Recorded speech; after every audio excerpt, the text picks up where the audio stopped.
ब्रह्मज्ञानतिमिरन्धस्य ज्ञानाञ्जनशलाकया चक्षुरुन्मीलितं येन तस्मै श्रीगुरवे नमः। नमो ॐ विष्णुपादाय कृष्णप्रेष्ठाय भूतले श्रीमते भक्तिवेदान्त स्वामिनिति नामिने। नमस्ते सारस्वते देवे गौरवाणी प्रचारिणे निर्विशेषा शून्यवादी पाश्चात्यदेशतारिणे। हे कृष्णा करुणा सिंधु दीनबंधु जगतपते गोपेश गोपिका कांता राधा कांता नमस्तुते। तप्त कांचना गौरांगी राधे वृंदावनेश्वरी वृषभानुसुते देवी प्रणमामि हरिप्रिये।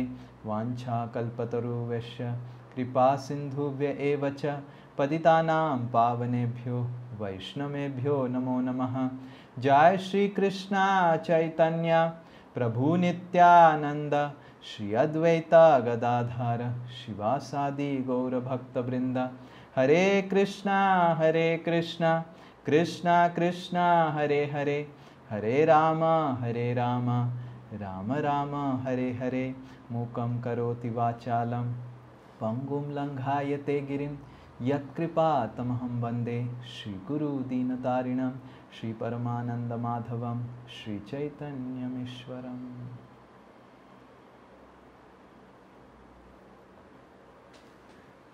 हरे कृष्णा। मैं आप सबको आज की एकादशी कथा में स्वागत करता हूँ।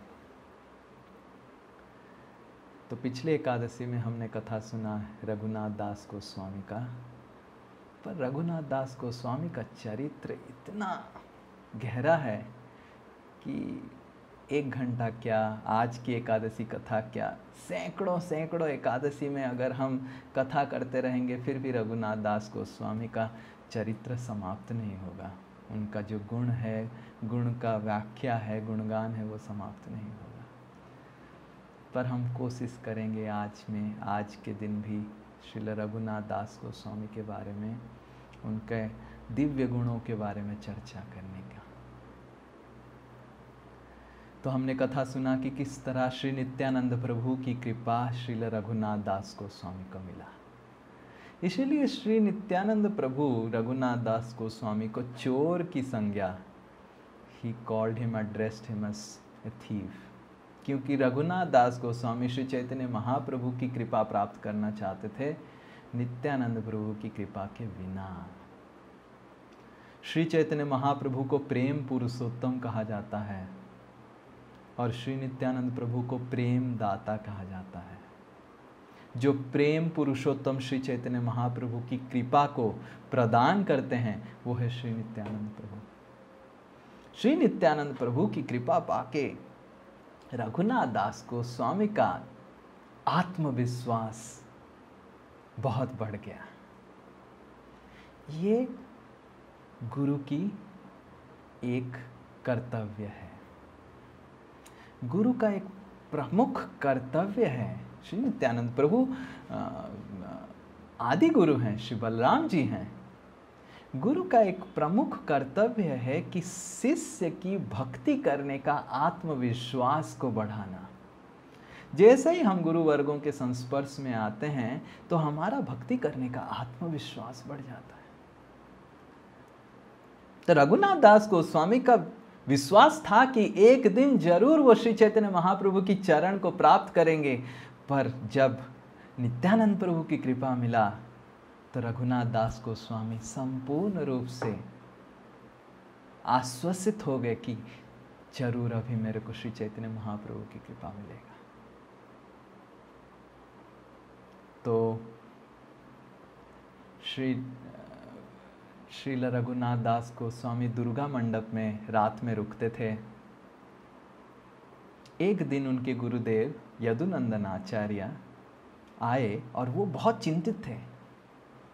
चिंता का विषय यह था कि रघुनंदन आचार्य के गृह में जो भगवान राधा कृष्ण विग्रह थे उनको पूजा करने के लिए एक पुजारी उनके घर में आते थे। और कभी कभी पुजारी लोग वो भाग गए, पुजारी बोले कि अब हम सेवा नहीं करेंगे। तो यदुनंदन आचार्य को पता था कि रघुनाथ दास गोस्वामी बात करने में या किसी को बताने में, समझाने में बहुत प्रवीण थे। तो यदुनंदन आचार्य रघुनाथ दास गोस्वामी के पास आए और बताए कि रघुनाथ, वो पुजारी सेवा छोड़ के चला गया है, पर मेरे को पूरा विश्वास है कि आप अगर जाके उस पुजारी को समझाएंगे तो जरूर वो फिर से आके सेवा करेगा। तो रघुनाथ दास गोस्वामी के साथ यदुनंदन आचार्य चलने लगे उस पुजारी के घर में। रास्ते के बीच में रघुनाथ दास गोस्वामी को लगा यही मौका है घर से निकलने का, क्योंकि रघुनाथ दास गोस्वामी उनके गुरुदेव के साथ थे। तो गोवर्धन मजूमदार और हिरण्य मजूमदार, उनके पिताजी और चाचा जी, सारे बॉडीगार्ड को भेजे नहीं, क्योंकि गुरु से बढ़ा कर कौन बॉडीगार्ड हो सकता है। तो रघुनाथ दास गोस्वामी देखे कि केवल यदुनंदन आचार्य हैं, गुरुदेव हैं, और कोई नहीं है। तो मन ही मन वो सोचने लगे यही मौका है इस भौतिक बंधन से छुटकारा प्राप्त करने का। रघुनाथ दास गोस्वामी अपने गुरुदेव यदुनंदन आचार्य को बताए कि ये प्रातः का समय है, आप अपने घर में जाइए, मैं पुजारी को समझा बुझा के लेके आता हूँ। और यदुनंदन आचार्य मान गए, वो अपने घर चले गए। और जैसे ही यदुनंदन आचार्य घर गए, रघुनाथ दास गोस्वामी उसी मुहूर्त में अलग रास्ता पकड़े और हरे कृष्णा भागे। और उनको पता था कि रघुनाथ दास गोस्वामी को पता था कि इतना भागना आसान नहीं है, क्योंकि उनके पिताजी बहुत ही पहुंचे हुए व्यक्ति थे और उनके बहुत सारे सिपाही थे। तो रघुनाथ दास गोस्वामी ने वन का जो पथ है, उस पथ पे दौड़ने लग गए। और फिर जब यदुनंदन आचार्य देखे कि कहाँ गया रघुनाथ, पुजारी भी नहीं आया, तो पुजारी के पास घर गए। पुजारी बोले रघुनाथ तो मेरे घर में नहीं आया। तो समाचार गोवर्धन मजूमदार को मिला कि रघुनाथ भाग गया है। रघुनाथ दास गोस्वामी के माता वो चित्कार करने लग गई कि मेरे बेटे को पकड़ के लेके आओ, मेरे बेटे को पकड़ के लेके आओ, सिपाहियों को भेजो, मेरे बेटे को पकड़ के लेके आओ। तो गोवर्धन मजूमदार बोले कि इंद्र के समान हमारा धन है और इंद्र की पत्नी की तरह सुंदर रघुनाथ की पत्नी है, पर ये धन और स्त्री की सौंदर्य अगर रघुनाथ को पकड़ नहीं पाया तो कोई उसको पकड़ नहीं सकता है इस दुनिया में। जो श्री चैतन्य महाप्रभु की कृपा प्राप्त कर दिया है और उस कृपा प्राप्त करके जो पागल हो गया है, वो उसको कोई भी बंधन पकड़ा नहीं जा सकता है। वो किसी भी बंधन से, सब व्यर्थ है उसको पकड़ने का। तो गोवर्धन मजूमदार ऐसे बोले। और देखा जाए तो इस भौतिक संसार में केवल दो ही बंधन है, एक है धन और एक है इंद्रिय तृप्ति। पुरुष और स्त्री के बीच का इंद्रिय तृप्ति, कनक और कामिनी। और ये जो बंधन है, ये बंधन अत्यंत तीव्र है। और पुरुष स्त्री के बीच में जो आकर्षण का बंधन है, उस बंधन से भी कई गुना ज्यादा बंधन धन का बंधन होता है। क्योंकि धन से आप सब कुछ खरीद सकते हैं। लोग सब कुछ त्याग करने के लिए तैयार हो जाते हैं, पर अपना धन और ये पुरुष और स्त्री का जो आकर्षण है, इसको त्याग करना नामुमकिन है। और कुछ कुछ लोग संन्यास लेते हैं और धन से, पुरुष और स्त्री की आकर्षण से सब कुछ त्याग कर लेते हैं, पर हमारे आचार्यगण बताते हैं कि उनको प्रतिष्ठा का बंधन लग जाता है। कनक कामिनी प्रतिष्ठा सुकरेरविष्टा, भक्ति सिद्धांत सरस्वती ठाकुर ने कहा है। ये जो आसक्ति है, धन और कनक मतलब सोना, कामिनी मतलब पुरुष और स्त्री के प्रति जो मैथुन का आकर्षण है वो, और तीसरा है प्रतिष्ठा का, ये सुकरेरविष्टा है। सुकरेरविष्टा मतलब, सुकर मतलब पिग। हम सब खाना खाते हैं और विष्टा निकलता है, और सबको पता है। और हमारा इनपुट जो है, खाना बहुत सुंदर दिखता है, जैसे एप्पल, लौकी का हलवा, आज मैंने खाया लौकी का हलवा और आलू चोखा और Apple. It looks very very beautiful, it smells very nicely, but output really really very bad, बहुत गंदा।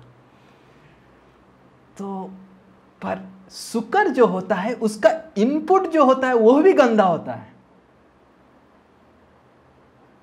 शुकर तो विष्टा खाता है, तो इनपुट ही खराब है। हमारा इनपुट इतना खराब है, अच्छा है, पर आउटपुट कैसे निकलता है। पर शुकर जो होता है उसका इनपुट भी खराब है, मतलब वो विष्टा खाता है।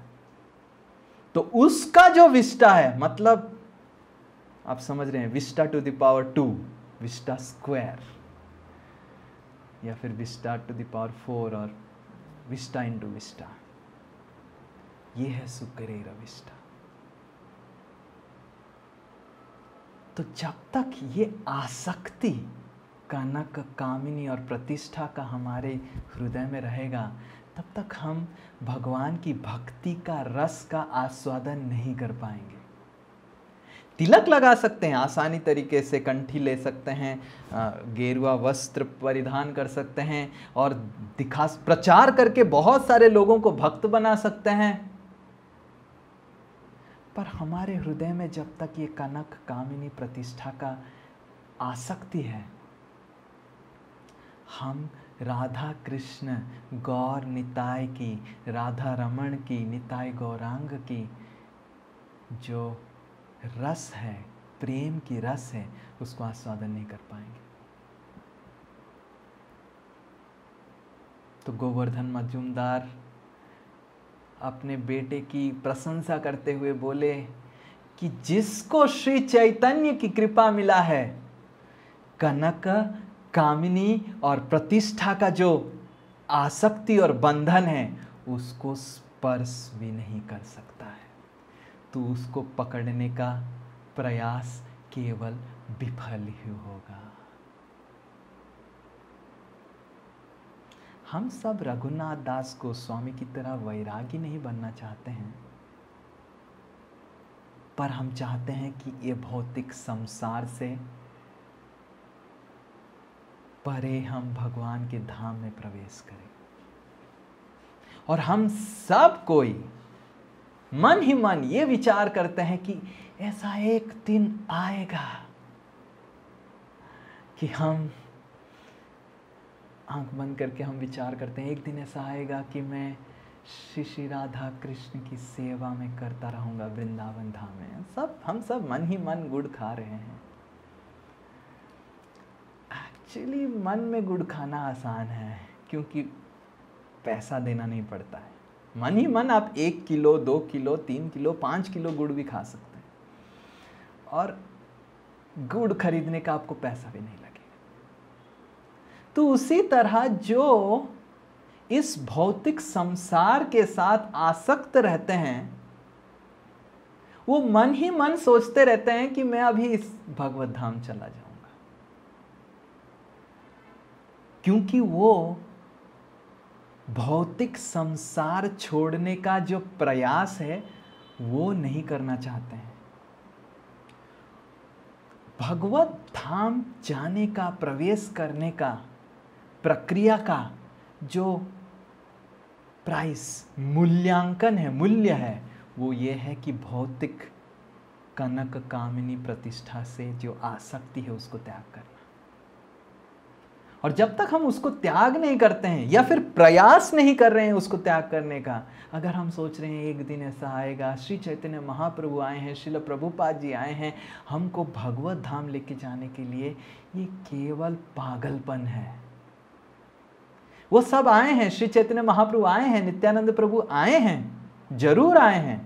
नित्यानंद प्रभु ने रघुनाथ दास गोस्वामी को कृपा किया, पर रघुनाथ दास गोस्वामी ने भी प्रयास किया सब कुछ त्याग करने का। तो ये महत्वपूर्ण है कि हम ये कनक कामिनी और ये प्रतिष्ठा की जो आसक्ति है उसको त्याग करें। और जब तक ये त्याग करने का हम प्रयास नहीं करेंगे, भगवान के धाम में प्रवेश करने का हमको मौका नहीं मिलेगा। श्रील रघुनाथ दास गोस्वामी ये उदाहरण दिखा रहे हैं कि किस तरह हमको कनक कामिनी और प्रतिष्ठा की आसक्ति से दूर विरक्त होना पड़ेगा भगवान के धाम में प्रवेश करने के लिए। श्रील रघुनाथ दास गोस्वामी वन के पथ पे दौड़ने लगे अलग अलग डायरेक्शन में, दिशाओं में, ताकि किसी को भी पता न चले कि वो कहाँ जा रहे हैं। 12 दिन बिना कुछ खा के, बिना कुछ पी के, एक ग्वाला उनको थोड़ा दूध दिया था पूरा 12 दिन में। 12 दिन के बाद रघुनाथ दास गोस्वामी जगन्नाथपुरी पहुंचे और जगन्नाथ जी का दर्शन नहीं करके डायरेक्टली सीधा रघुनाथ दास गोस्वामी श्री चैतन्य महाप्रभु जहां रहते हैं गंभीरा उधर गए और श्री चैतन्य महाप्रभु की चरण में गिर गए। श्री चैतन्य महाप्रभु जब देखे Raghunath, what A pleasant surprise, you have come. भगवान है श्री चैतन्य महाप्रभु, सब कुछ पता है। श्री चैतन्य महाप्रभु रघुनाथ दास को आलिंगन किए और गोविंद को बुलाए, देखो रघुनाथ का क्या हो गया। और रघुनाथ दास 12 दिन नहीं खा के पूरा पतले हो गए थे और धूप में चल चल के पूरा काले पड़ गए थे, उनके पैरों में और हाथों में छाले पड़ गए थे। श्री चैतन्य महाप्रभु उनको आलिंगन किए और गोविंद को बुलाया और बोले कि रघुनाथ को जल्दी से उसको स्नान करवा के उसको प्रसाद खिलाओ। रघुनाथ दास गोस्वामी बताए कि आपका दर्शन ही मेरे लिए प्रसाद है। और श्री चैतन्य महाप्रभु बताए कि मेरे को पता है कि आपके पिता और चाचा जी बहुत बड़े भक्त हैं, पर क्योंकि उनके हृदय में अभी भी ये धन की आसक्ति है, इसीलिए वो भौतिक संसार में ही रहेंगे।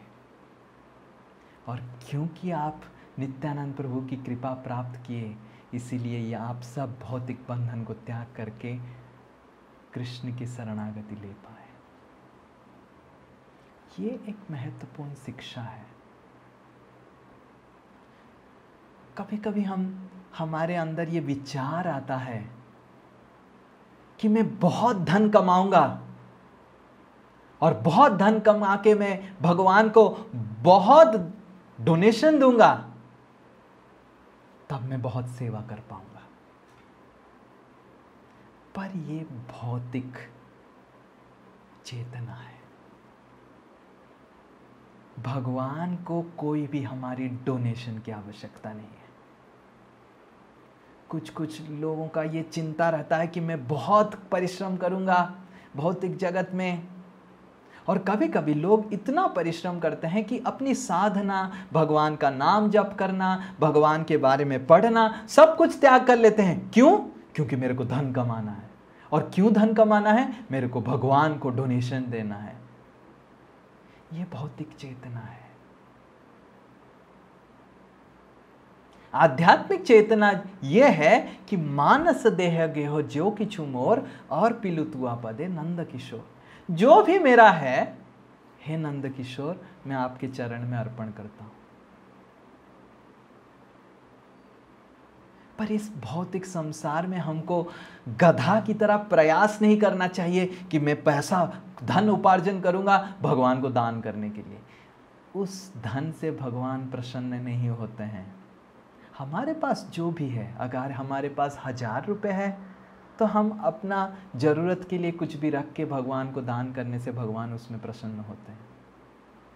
पर अगर हम धन उपार्जन के लिए गधा की तरह प्रयास करते हैं, अति प्रयास करते हैं, भगवान का नाम जाप नहीं करते हैं, भगवान की कथा सुनने के लिए हमारे पास समय नहीं क्योंकि धन उपार्जन करना है, और धन उपार्जन नहीं करेंगे तो डोनेशन कैसे देंगे, और डोनेशन नहीं देंगे तो मंदिर कैसे बनेगा? उस मंदिर से हृदय की मंदिर का परिवर्तन नहीं होगा। बहुत सारे सैकड़ों सैकड़ों भारत में मंदिर है और सैकड़ों सैकड़ों भक्त आके सैकड़ों करोड़ों डोनेशन देते हैं, पर एक व्यक्ति उस मंदिर में प्रवेश करके भी उनका हृदय परिवर्तन नहीं होता है। वो आते हैं, दर्शन करते हैं, फिर अपने भौतिक जीवन में लिप्त हो जाते हैं। हम तो खुद जगन्नाथपुरी से हैं, हम तो उधर से पैदा हुए हैं। बहुत सारे लोग जगन्नाथ मंदिर दर्शन करते हैं, करोड़ों करोड़ों अपने घर में जगन्नाथ जी को रखते हैं,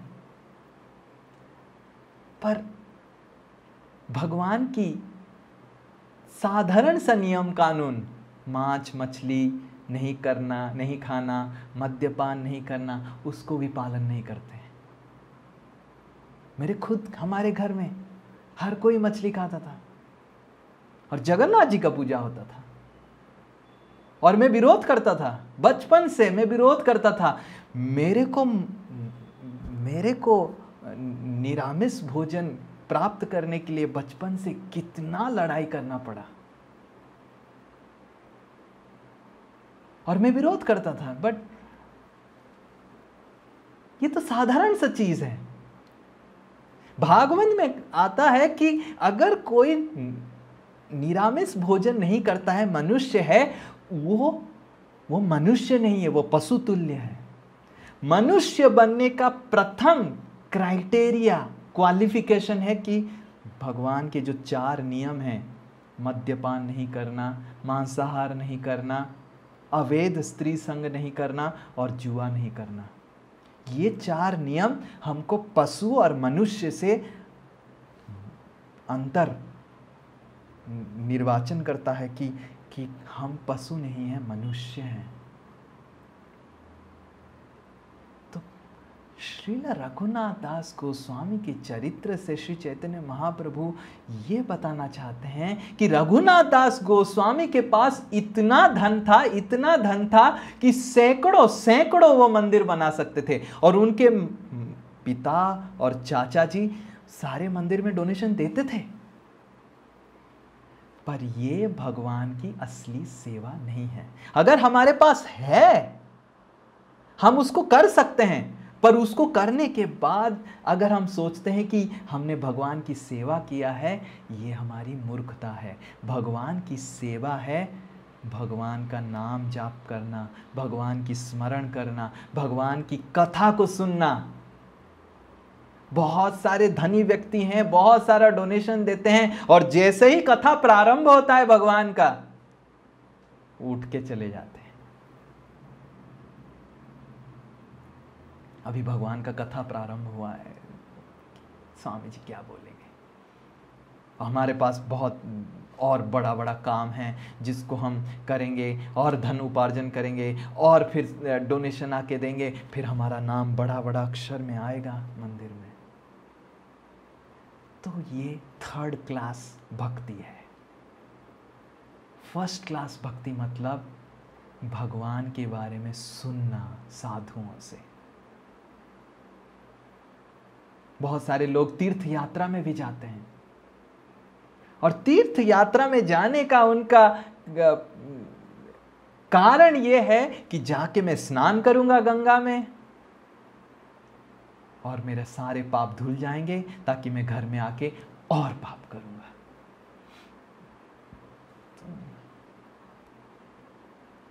तो ये थर्ड क्लास भक्ति है। फर्स्ट क्लास भक्ति मतलब भगवान के नामों के बारे में हमारा रुचि प्राप्त करने का प्रयास करना।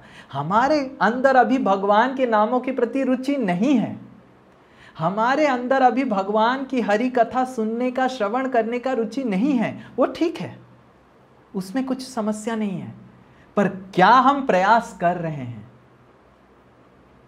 रघुनाथ दास गोस्वामी के पास इतना धन था कि वो भारत के सारे मंदिरों को, तिरुपति मंदिर रघुनाथ दास गोस्वामी के धन की तुलना में कुछ भी नहीं है।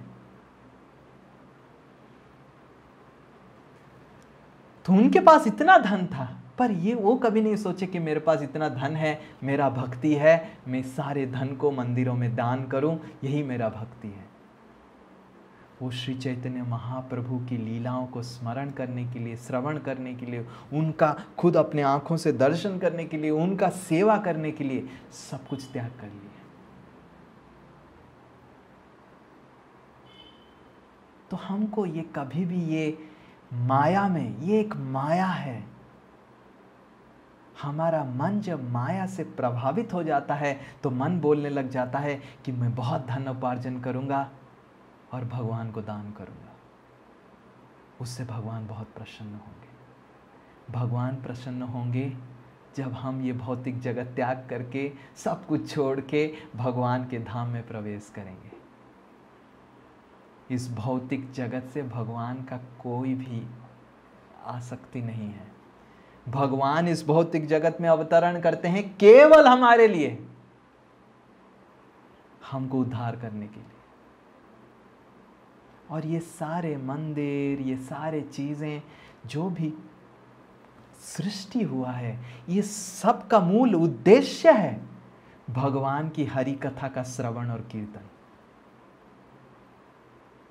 और श्रील प्रभुपाद जी ऐसे व्यक्तित्व थे कि actually he changed the definition of temple through out the world. Srila Prabhupada से पहले मंदिर का संज्ञा था कि लोग आएं, आरती उतारें, कुछ दक्षिणा दें, साधु लोगों से कुछ आशीर्वाद लें ताकि मेरा भौतिक जीवन अच्छे से चले। This is definition of a temple. Srila Prabhupada ने एक 3 BHK फ्लैट को मंदिर बनाया। पद्मपद सिंघानिया जी ने, श्रील प्रभुपाद जब अमेरिका में प्रचार कर रहे थे तो पद्मपद सिंघानिया जी से पत्र लिखे। उस समय वो बहुत बड़े धनी व्यक्ति थे कि आप कुछ धन भेजिए ताकि मैं इधर अमेरिका में प्रचार कर पाऊं। पद्मपद सिंघानिया जब सुने कि श्रील प्रभुपाद इतना अच्छा प्रचार कर रहे हैं तो वो बताए कि स्वामी जी, मेरा भी इच्छा है कि बहुत बड़ा गोपुरम के साथ मैं एक अमेरिका में मंदिर बनाना चाहता हूं। श्रील प्रभुपाद बोले कि इतना बड़ा गोपुरम और इतना बड़ा मंदिर बनाते बनाते मैं जिंदा रहूंगा कि नहीं पता नहीं, और कितना प्रचार होगा पता नहीं। मेरे को धन चाहिए ताकि मैं श्री चैतन्य महाप्रभु की जो कीर्तन और हरि नाम और वाणी है उसको प्रचार करूं। और वो जो स्थान में होता है वो 3 BHK फ्लैट भी मंदिर से बढ़ जाता है। ये हमारा सापुर जी का ये फ्लैट, इसमें भगवान के बारे में प्रचार होता है। 2 भक्त रहते हैं और इधर क्लास होता है और इधर सारा पोस्टर बनता है, इधर जो आपने प्रोमो वीडियो देखा निताई गौरांगा का आने का, वो वीडियो भी इधर बना। तो ये मंदिर है। हालांकि बाहर का परिवेश जो है इस फ्लैट के बाहर देखने लायक नहीं है एक्चुअली। देखेंगे तो गंगा स्नान करना पड़ेगा। तो बट मंदिर है। तो भक्ति में तीव्रता प्राप्त करने का ये तरीका है कि हम श्रवण और कीर्तन के ऊपर जोर दें। ये बाहरी तरीका जो है, डोनेशन देना, ये सब एक्सटर्नल है। ये हमको करना चाहिए,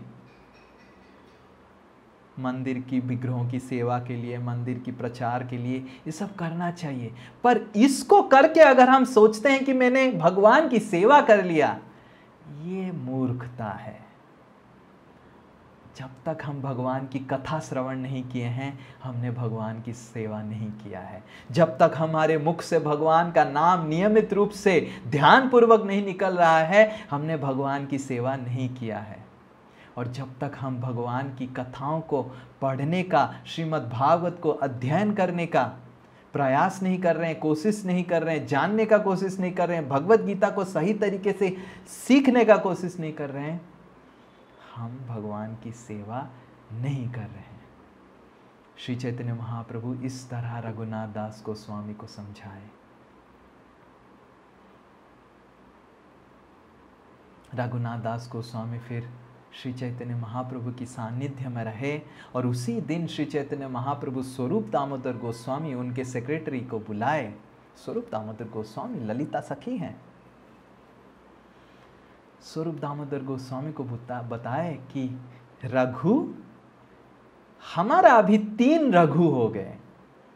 एक तो वैद्य रघुनाथ, एक तो भट्ट रघुनाथ, और इसको भी कुछ नाम देना पड़ेगा। ये होगा स्वरूपेर रघुनाथ। ये तुम्हारा असिस्टेंट बनेगा और तुम्हारी सेवा में सहायता करेगा, तुम्हारा सहायक बनेगा। इसलिए इसका नाम होगा स्वरूपेर रघु। तब से रघुनाथ दास गोस्वामी को सब कोई स्वरूपेर रघु के नाम से जानते हैं। रघुनाथ दास गोस्वामी हर दिन श्री चैतन्य महाप्रभु के दर्शन करने आते थे और श्री चैतन्य महाप्रभु का महाप्रसाद ग्रहण करते थे। गोविंद, श्री चैतन्य महाप्रभु के सेवक, उनको महाप्रसाद देते थे। और एक दिन रघुनाथ दास गोस्वामी श्री चैतन्य महाप्रभु के संस्पर्श में जाके प्रश्न पूछने लगे कि एक वैरागी का कर्तव्य क्या है, किस तरह उसको आचरण करना चाहिए। मैं सब कुछ त्याग करके एक वैरागी बनना चाहता हूं, एक वैरागी का क्या आचरण है। श्री चैतन्य महाप्रभु बताए कि सब कुछ स्वरूप दामोदर गोस्वामी को पता है, मैं तो उसी से ही सीखा हूं। पर क्योंकि तुम मेरे को पूछ रहा है, आप मेरे को पूछ रहे हैं, इसीलिए मैं तुमको कुछ संक्षिप्त में वैरागी का आचरण बताऊंगा। श्री चैतन्य महाप्रभु रघुनाथ दास गोस्वामी को बताए, ग्राम्य कथा ना सुनिवे, ग्राम्य कथा ना कहिवे, भालो ना खाइबे आर भालो ना पारिवे। श्री चैतन्य महाप्रभु का प्रथम उपदेश था रघुनाथ दास गोस्वामी को, ग्राम्य कथा ना कहिवे, ग्राम्य कथा ना सुनिवे। इसके ऊपर हम थोड़ा विश्लेषण करेंगे कि ये ग्राम्य कथा क्या है। हाल ही में हम एक भक्त से बात कर रहे थे, तो हम न्यू टाउन और कलकत्ता और के बारे में बता रहे थे कि शहरों में कितना बुरी तरह से डिस्ट्रैक्शंस हो रहा है, कितना बुरी तरह से माया देवी कलिराज अपना हाथ और सब कुछ इन्फ्लुएंस फैला के रखा है, कितना पाप कर रहे हैं शहर के लोग। ये सब हम डिस्कशन कर रहे थे। पर गांव में अच्छा है, गांव में लोग सिंपल हैं, ये सब ऐसे मैं बता रहा था। और वो व्यक्ति गांव से थे। तो वो बताने लग गए कि प्रभु जी ऐसा नहीं है, ये आपकी गलतफहमी है।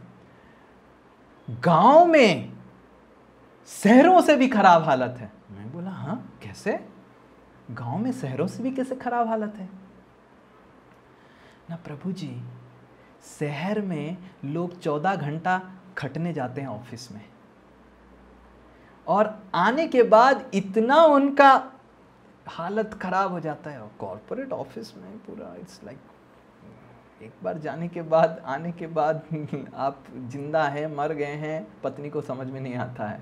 आप मुंह खोल के आंख खोल के ऐसे बड़ा बड़ा आंख के साथ कुछ माताएं लोग हमको बोले हैं कि मेरे पतिदेव जब आते हैं जूता खोलने का भी उनका शक्ति नहीं रहता है, वो ऐसे ही बेड में गिर जाते हैं। 45 मिनट ऐसे ही जूता के साथ, टाई के साथ, कोट के साथ गिरने के बाद उनका शक्ति मिलता है कि जूता खोलने का। मैं बोला वो उन माता जी को कि आप धन्य हैं, आपकी सहनशीलता के, सहिष्णुता के ऊपर टिप्पणी लिखा जाएगा। पर ये है, तो वो भक्त हमको बता रहे थे कि शहरों में लोग इतना खटते हैं कि समय जो मिलता है वो सो जाते हैं, और ज्यादा गलत काम करने का उनके समय नहीं रहता है। पर गांव में बस 3 महीना खेती करो और 9 महीना बस। और गांव में जब से स्मार्टफोन, फेसबुक आया है, इतना गलत काम हो रहा है, लोगों का मन इतना प्रदूषित हो गया है कि शहरों से भी ज़्यादा पाप कार्य गांव में हो रहा है। ये भक्त मेरे को बताए कि उनके पास कुछ स्टैटिस्टिक्स था, कुछ परसेंटेज दिखा रहे थे मेरे को, crime percentage in village, crime percentage in, सब बताने लग गए। तो मैं बोला हरे कृष्णा, दंडवत प्रणाम। ये है ग्राम्य कथा। ग्राम्य कथा का मतलब चालू भाषा में चुगली, जानते हैं, चुगली करना, पॉलिटिक्स करना, इसके बारे में उसको बोलना, उसको बारे में इसको बोलना, और दोनों के बीच में झगड़ा करना, और दोनों को बहुत प्रेम से बातचीत करना। दोनों को लगेगा कितना अच्छा भक्त है, और दोनों के कान में फुसुल करके कुछ बताना, पता है तुमको, पता है ना, क्या पता है, क्या बताओ तो ना, ऐसे हुआ, हो ऐसे कर दिया वो भक्त, हाँ अरे वो माता जी ऐसे ही है, हाँ ऐसे बोल दी तुमको, अरे वो माता जी ऐसे ही है हर वक्त, और मैं बताता हूँ तुमको, अरे ऐसा माता जी है। ये है ग्राम्य कथा। और ये ग्राम्य कथा की आसक्ति सबके हृदय में है, पर शहर में ये ग्राम्य कथा करने का ज़्यादा अपॉर्चुनिटी नहीं है, क्योंकि शहर में कम्युनिटी फीलिंग ज़्यादा नहीं है, लोग अपने पड़ोसियों को भी नहीं जानते हैं, उनके साथ बातचीत इतना नहीं होता है, घुलना मिलना नहीं होता है, और लोग अलग अलग जगहों से शहरों में आए हैं, तो कोई बंगाली जानता है, कोई हिंदी जानता है, कोई तमिल जानता है, कि लैंग्वेज का डिफरेंस, बैरियर भी रहता है, तो ग्राम्य कथा सही से नहीं होता है, वो शहर कथा। पर ग्राम में सब कोई एक ही भाषा जानता है, सब कोई सबको पहचानता है, तो वहाँ पे केवल निंदा होता है। उसके घर में क्या चल रहा है, इसके घर में क्या चल रहा है, वो उधर क्या हो रहा है, उसकी लड़की कहाँ गई, उसकी पत्नी कहाँ चली गई, उसकी पत्नी और उसके पति के बीच में क्या हुआ, that will be the major topic of discussion। और जो भगवान के भक्त होते हैं, जो भगवान की भक्ति करना चाहते हैं, भगवान को प्रसन्न करना चाहते हैं, इस तरह की ग्राम्य कथा और ग्राम्य निंदा, वैष्णव निंदा से संपूर्ण रूप से विरक्त होना पड़ेगा हमको। चुगली करना, निंदा करना, दूसरों के बारे में गलत अपशब्द बोलना, जब तक ये हमारे हृदय से जाएगा नहीं, तब तक हम भगवान की भक्त नहीं बन सकते हैं। तो भगवान पहला, श्री चैतन्य महाप्रभु पहला उपदेश दिए रघुनाथ दास गोस्वामी को, ग्राम्य कथा ना कहिवे, दूसरों की निंदा मत करो, दूसरों के बारे में पॉलिटिक्स और चुगली और इधर उधर। कभी कभी लोग दूसरों के बारे में ऐसे ऐसे चीज बोल देते हैं, किससे सुने? कभी कभी लोग हमको बोलते हैं कि प्रभु जी वो ऐसे बोला। मैंने बोला कि मैं पूछता हूँ कि ओके वो ऐसे बोले, आपको बोले? ना ना ना प्रभु जी मैंने सुना। मैं बोला किससे सुना? ना प्रभु जी उनसे सुना। तो फिर मैं बोला कि ठीक है उनसे बात करते हैं। तो फिर मैंने बोला कि प्रभु जी ये प्रभु जी बोल रहे हैं कि वो प्रभु जी ऐसे बोले कि आपने सुना करके, आपने सुना? ना ना ना प्रभु जी मैंने तो सुना नहीं, मैं इससे सुना। बोला हाय हाय हाय, आपने भी सुना नहीं? तो फिर मैं उस प्रभु जी को बताया, तो वो प्रभु जी को फोन किया, तो प्रभु जी बोले कि मैंने तो ऐसा कभी नहीं सुना प्रभु जी। तो इस तरह हम इसको बोलते हैं अपवाद, र्यूमर्स। दूसरों के बारे में जो सुना नहीं है, इधर से सुना उधर से सुना, उसको थोड़ा मिर्च मसाला डाला और दूसरों को चाट करके मतलब पुचका बना के खिलाया। तो ये ग्राम्य कथा है। इसके बारे में उसके बारे में, ये क्या किया वो क्या किया, इसका क्या किया उसका क्या हुआ, इसका क्या हुआ उसके घर में क्या हो रहा है, ये सब के बल प्रजल्प कहला जाता है। और इस प्रजल्प माता जी लोग एक्सपर्ट होते हैं इसमें। सारे माताओं को दंडवत प्रणाम। पर हमने देखा है कि ये जो आसक्ति है पुरुषों में भी है, पर स्त्रियों में बहुत ज्यादा है। और पुरुष हो या स्त्री हो, पुरुष लोग पॉलिटिक्स करते हैं और माताएं लोग प्रजल्पा करते हैं। पर हमने देखा है भक्तों के समाज में भी, भक्त बनने के बावजूद हमारे हृदय में ये प्रजल्प करने का, ग्राम्य कथा करने का तीव्र इच्छा रहता है, दूसरों की निंदा करने का, ये क्या कर रहा है वो क्या कर रहा है। तो प्रथम उपदेश है ग्राम्य कथा ना कहिवे, और द्वितीय उपदेश है ग्राम्य कथा ना सुनिवे। जो कोई भक्त अगर दूसरों की निंदा कर रहा है, उस भक्त की मंडली को तुरंत हमको त्याग कर देना चाहिए, वो भक्त को तुरंत त्याग कर देना चाहिए। हम सब दासोस्मी परिवार का फाउंडेशनल प्रिंसिपल यह है कि वैष्णव निंदा नहीं करना। और जितने सारे चीजें हैं, सबसे ज्यादा घृणा मेरे को इसी चीज को लगता था। हम जब घर में थे तो कभी कभी मेरे माता जी मेरे को इसके बारे में उसके बारे में, ये बारे में वो बारे में बोलती रहती थी। एक दिन मैं अपनी मम्मी को बताया, एक्चुअली मैंने फ़ोन काट दिया और 3-4 दिन तक फ़ोन किया ही नहीं, और मम्मी फ़ोन करती थी तो फ़ोन काट देता था। तो परेशान होके पिताजी फ़ोन किए, तुम फ़ोन काट दे रहा है। तो फिर मैं माता जी को बताया, मेरी मम्मी को बताया कि मैं जब भी फ़ोन करता हूँ कि इसके बारे में उसके बारे में, ये क्या किया वो क्या किया, I just don't want to hear this. And अगर आप मेरे साथ रिश्ता रखना चाहते हैं तो पहला चीज़ जो आपको करना पड़ेगा वो है किसी का भी निंदा आप मेरे सामने नहीं करेंगे।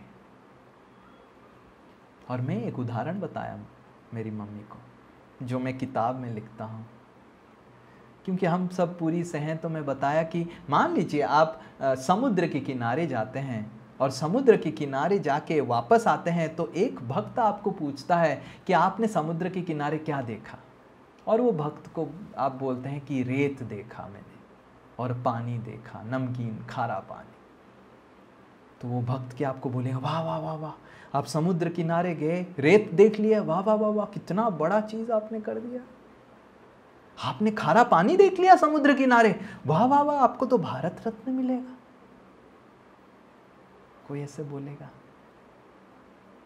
समुद्र के किनारे खारा पानी और रेत मिलेगा, उसको अगर आप प्राप्त कर लिए तो आपको भारत रत्न पुरस्कार नहीं मिलेगा। पर कोई अगर समुद्र किनारे जाता है और उसको एक बहुमूल्य मोती मिल जाता है और वो लेके आता है, तो वो पुरस्कार योग्य है। उसी तरह ये कलयुग जो है दोषों का सागर है। कलयुग में जो दोष निकालता है वो सबसे बड़ा मूर्ख है, वो पागल है। कलयुग भागवत में कलयुग के बारे में वर्णन करते हुए सुखदेव गोस्वामी बोलते हैं, कलौ दोषो निधे राजन। कलौ दोषो निधे राजन, दोषों का सागर है। सबके हृदय में कलयुग में दोष का सागर भरा हुआ है, और उस दोष के सागर में अगर आप दोष ढूंढ लिए तो ये पुरस्कार योग्य नहीं है। किसी का दोष देख लेना ये पुरस्कार योग्य नहीं है। किसी का निंदा कर लेना, वो सही भी हो, ये पुरस्कार योग्य नहीं है। ये केवल ग्राम्य कथा है। भगवान के नजर में जैसे ही हम किसी का निंदा करते हैं उसी समय हम भगवान की नजर में गिर जाते हैं। ये पुरस्कार योग्य नहीं है, ये केवल ग्राम्य कथा है। पर अगर हम किसी के हृदय में अच्छा गुण देख लें तो वो पुरस्कार योग्य है। और हर व्यक्ति के अंदर अच्छा गुण है, और एक भक्त हर व्यक्ति में अच्छा गुण, दिव्य गुण देखता है। ग्राम्य कथा ना कहिबे यार, ग्राम्य कथा ना सुनिबे, भालो ना खाइबे यार, भालो ना परिबे। और जो वैरागी होता है उसको अच्छा चीज़ खाने का आसक्ति रखना नहीं चाहिए, क्योंकि वैरागी भिक्षुक होता है। उसको नहीं सोचना चाहिए कि मैं बैंगलोर जा रहा हूँ तो उदित प्रभु और पूनम माता जी मेरे को पिज़्ज़ा और वाइट सॉस पास्ता और मैकरोनी और अच्छे से स्पेशल ब्रेड खिलाएंगे, इसीलिए मैं बैंगलोर जाऊंगा। और उसके बाद वीर नरसिम्हा प्रभु कोटा बुला रहे हैं, फिर उसके बाद उधर जाऊंगा। और माता जी इतना अच्छा डोसा बनाते हैं, रितु माता जी, उनके हाथ से मैं स्पेशल मसाला डोसा खाऊंगा। और फिर उसके बाद अंशुमान प्रभु बालेश्वर बुला रहे हैं, उधर जाएंगे। अंशुमान प्रभु की wife Niharika makes such wonderful Bengali prasadam, so I will take that. Then again some other devotees will call, I will go there, and then I will come to Calcutta. उधर पारुल माता जी इतना सुंदर छेना पोड़ो बनाते हैं, मैं उसको खाऊंगा। और उसके बाद सुकृति माता जी इतना अच्छा पनीर 65 बनाते हैं, मैं उसको खाऊंगा। तो वैरागी अगर इस तरह विचार करता है तो केवल वो गृहस्थों के घर में जाएगा और अच्छे से खाएगा और उनसे उनको आशीर्वाद देगा कि बहुत बड़े महाराज आ गए, और उसका भक्ति में केवल पतन हो जाएगा। और क्योंकि मेरे अंदर वो आसक्ति है, इच्छा है, इसलिए मेरा भगवान ने पेट खराब कर दिया। तो भगवान ने संपूर्ण रूप से मेरे जो अंदर का सिस्टम है खराब कर दिया। तो ये एक मतलब श्री चैतन्य महाप्रभु की ये दूसरी वाणी को पालन करने का भगवान ने मेरे को एक सुनहरा मौका दिया कि डाइजेशन ही नहीं है तो क्या फर्क। तो ये दूसरा चीज है। साधु दूसरों के घर में जाता है प्रसाद ग्रहण करने के लिए नहीं, भगवत प्रसाद प्रदान करने के लिए, कीर्तन करने के लिए, भगवान के बारे में बोलने के लिए, भगवान के बारे में समझाने के लिए, भगवान की भक्ति का प्रेरणा देने के लिए। ये वैरागी का धर्म है। सारे गृहस्थ भक्त जो हैं उनको ये दुनिया के साथ संबंध रखना पड़ता है, और ये दुनिया के साथ संबंध रखने के वजह से उनको प्रेरणा की आवश्यकता है। हम देखते हैं हमारे गृहस्थ भक्त लोग सब नौकरी में जाते हैं, और नौकरी का वातावरण, कार्यालय जो है उनका वातावरण इतना अच्छा नहीं है, आध्यात्मिक नहीं है। इसीलिए वैरागी लोगों का कर्तव्य है कि गृहस्थ लोगों को भक्ति में प्रेरणा दें। ये भगवान ने एक सिस्टम बनाया है। वैरागी लोग इस भौतिक संसार से दूर हैं, और गृहस्थ लोग इस भौतिक संसार में उनको कार्य करने का दायित्व दिया गया है। तो ये दायित्व निभाते निभाते, क्योंकि भौतिक वातावरण है, उनका भक्ति करने का प्रेरणा कभी कभी घट जाता है। तो वैरागी लोगों का कर्तव्य है कि उनके घर में जाके उनको प्रेरणा दें। तो भालो ना खाइबे यार, भालो ना पारिबे। अच्छा चीज़ नहीं पहनना है और अच्छा चीज़ नहीं खाना है, भगवान की भक्ति और गुणगान करने का जिम्मेदारी लेना है। निरंतर कृष्ण नाम लइबे, मने सब समय राधा कृष्ण सेवा। हर समय आपको निरंतर रूप से भगवान का नाम लेना है, और सब समय भगवान के बारे में चिंतन करना है, भगवान की सेवा के बारे में चिंतन करना है। और फिर श्री चैतन्य महाप्रभु बताए कि ये सब कुछ करने के लिए मैं आपको एक मंत्र बताऊंगा, जिस मंत्र को पालन करने से ये सब कुछ आप पालन कर सकते हैं अपने जीवन में। Any guess what was that mantra?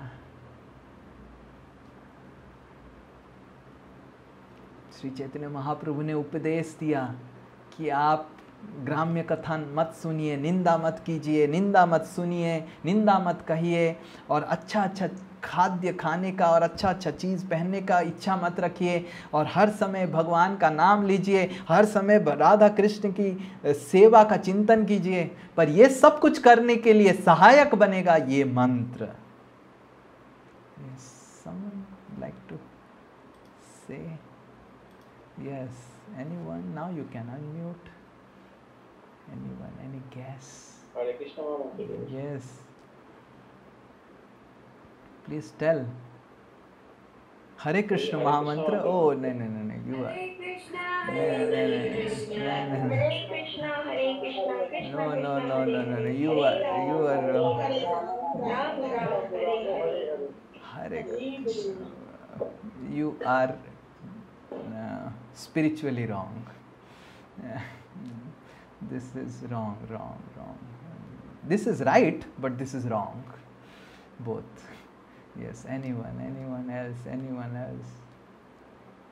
So please, all of you, repeat after me this mantra. Trinadapi sunichena taror iva sahishnuna amanina manadena कीर्तनिया सदा हरि। श्री चैतन्य महाप्रभु अपने दो भुजाओं को ऊपर उठा के बताए कि जो कोई व्यक्ति अपने कंठ में इस मंत्र को रखता है, हर कोई व्यक्ति ये जो मैंने ये उपदेश बताया इसको अच्छे तरीके से पालन कर सकता है। तृणादपि सुनीचेना, हमको तृण की तरह नम्र बनना चाहिए। तरोरिव सहिष्णुना, हमको एक पेड़ की तरह सहिष्णु बनना चाहिए। अमानी ना मान देना, दूसरों को सम्मान देना चाहिए और सम्मान की अपेक्षा नहीं करना चाहिए। हमारे हृदय में तीव्र सम्मान की अपेक्षा का इच्छा है, correct? We have such a deep desire that people should respect me, people should understand how great I am. पर भक्ति और भगवान की प्रेम को प्राप्त करने के लिए हमको दूसरों की प्रशंसा करना पड़ेगा और खुद की प्रशंसा की जो इच्छा है हमको त्याग करना पड़ेगा। और जब हम ये करेंगे तो कीर्तनिया सदा हरि, we can always chant Hare Krishna, we can follow the instructions. आगे जाके रघुनाथ दास गोस्वामी जगन्नाथपुरी में श्री चैतन्य महाप्रभु के साथ 16 साल, श्री चैतन्य महाप्रभु ने जगन्नाथपुरी में 24 साल बिताए।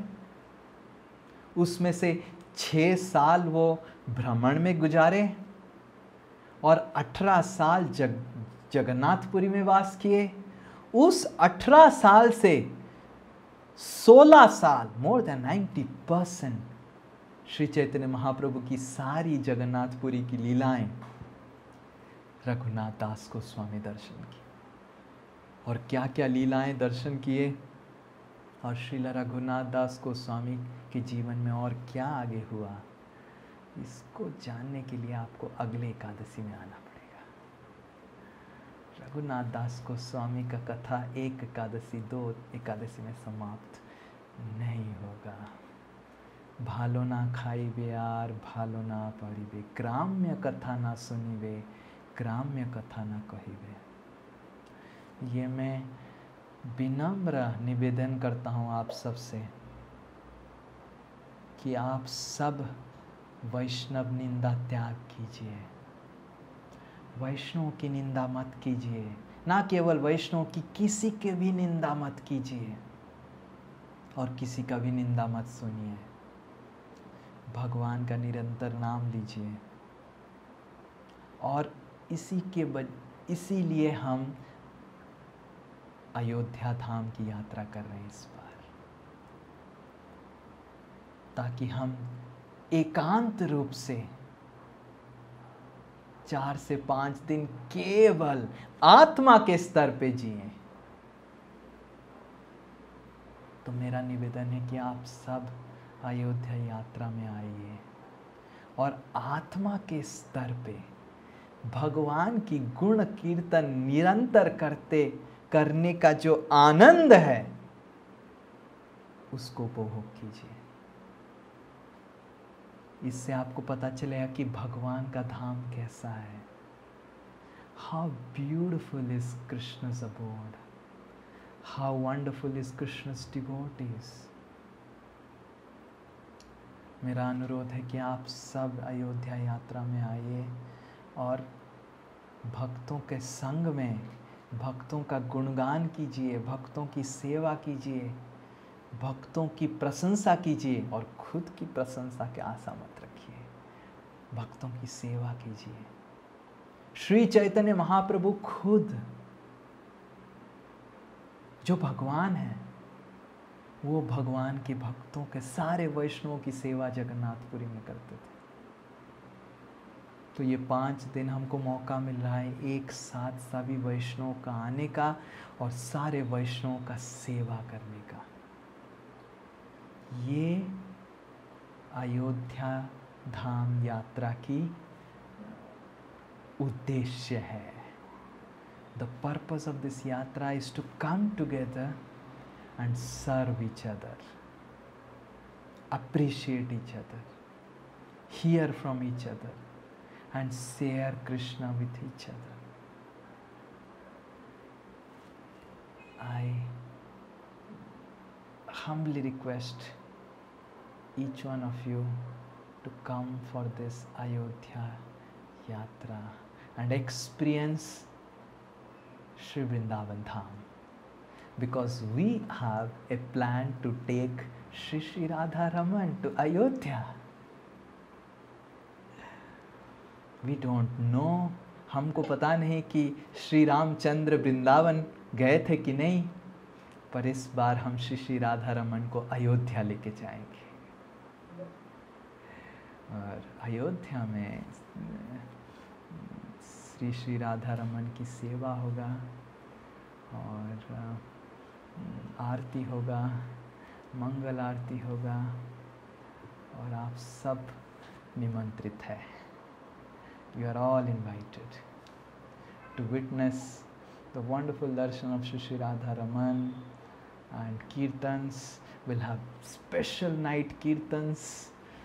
We have flute player now, we have nice mridang player, we are trying to arrange a harmonium player, and we'll have special night kirtan in front of Radha Raman, and we'll have special diya offering and special prasadam, very very special drama,